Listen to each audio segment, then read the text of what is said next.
sisi kama sisi. Bwana Yesu asifiwe. Bila yeye Mungu hatusingeweza, kwa sababu ilitokea moto mkubwa hapo ambao Mbezi, lakini imeweza kuteketeza ule moto nyumba nzima, kuokoa chochote. Lakini ule moto ulipofika pale kwenye duka letu, naona ulizimishwa na Yehova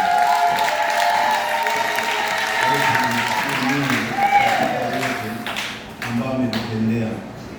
Na ndio maana kwamba katika Zaburi ile 136 mstari wa kwanza mpaka 30 inasema kwamba mshukuru Bwana kwa kila jambo.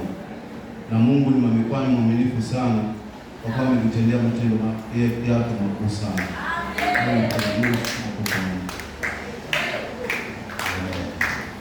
Haleluya.